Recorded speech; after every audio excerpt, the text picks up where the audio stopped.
Hello guys, nandito tayo sa ating kusina. So ayan, ako na lang mag-a-adjust sa ating kasi medyo masikip dito, hindi tulad doon sa bahay, sa kitchen natin sa bahay. So nandito lang tayo sa ating maliit na kusina dito sa tindahan.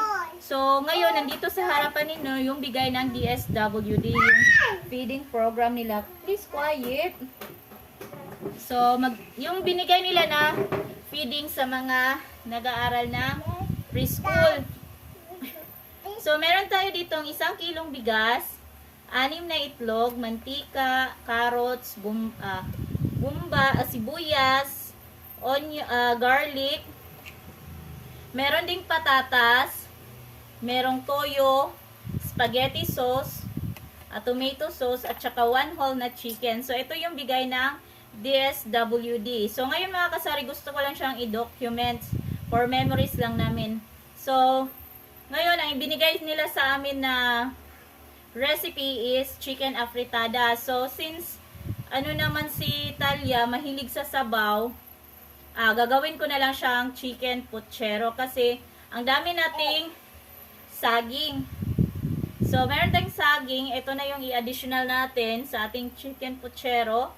Meron pa tayong string beans. So, depende naman yan sa inyo kung ito lang naman is basic lang. So, kung ano yung ko na gulay is pwede ko siyang i-add on. So, since wala tayong repolyo, so meron tayong pichay. So, yung pichay na lang ang gawin nating instead of repolyo.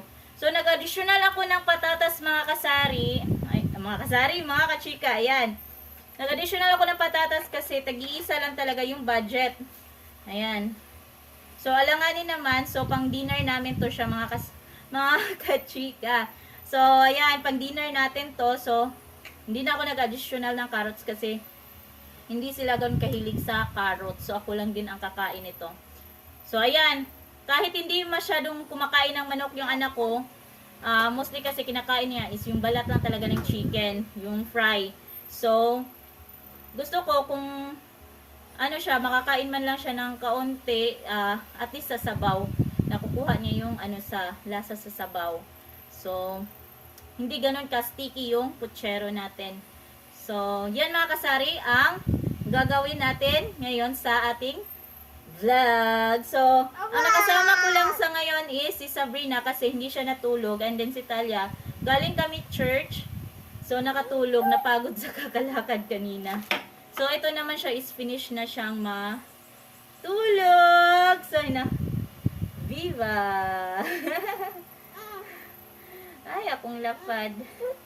Ay, tutoy. Magluto si mama. Oh, gusto mo? Mag-eat ikaw?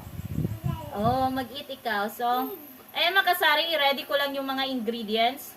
And then, yung chicken kasi medyo frozen pa siya. Kaya, ang gagawin ko dito, bababad muna natin.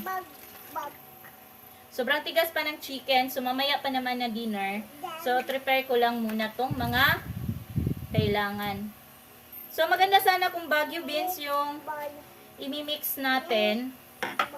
Kaso, yung available na nabili ni partner na mga gulay is eto, ginalaw. Uy, manggod na mo ni siya. Or utan. Sa mga hindi nakakaintindi ng lauoy, utan. Sa Bisaya. So, ayan, yung iba kasi nakita ko sa mga post nila, need kasi ito mga kachika kasi need nila ng picture ng DSWD. So, isi-send sa kanila na kumakain talaga yung mga bata sa recipe na pinapaluto nila. So, kaya kailangan ko talagang mag-submit, magluto ngayon.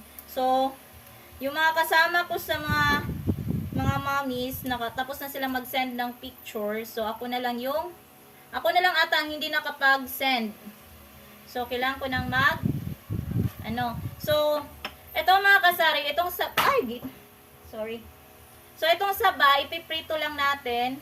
Yung chicken, slightly. Ipiprito natin, pati yung patatas. Kasi ayoko talaga yung nalamog yung chicken. So, yan yung gagawin natin mga ka-chika. So, ano ba yan? Konti nga lang yung pichay natin. Inano mo pa? Sige, doon ka na. Hindi na natin yung gagamitin yung green peas na yan. So, doon ka na. Garbanzo sana. Maganda yung garbanzos. Kasi di na ako nagbili ng garbanzos.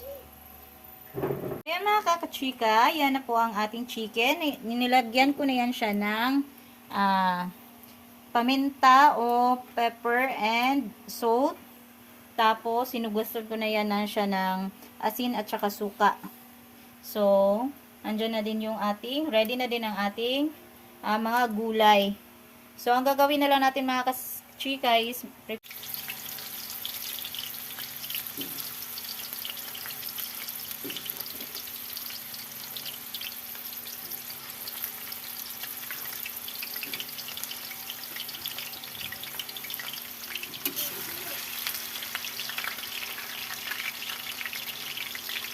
nasali na yung patatas, sabay ko na lang.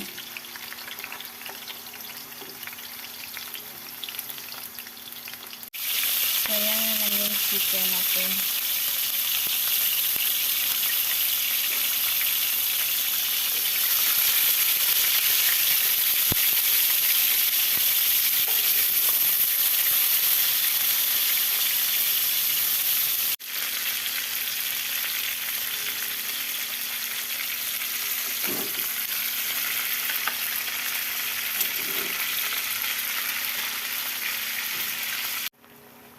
So, ayan, last na natin nilagay yung pichay. Paluto na tong ano natin. Puchero. So, ayan guys. Malapit na maluto ang ating chicken puchero. So, ayan, naluto na ang ating chicken puchero. Thank you. Thank you for the food you give us today. Bless this food. Amen.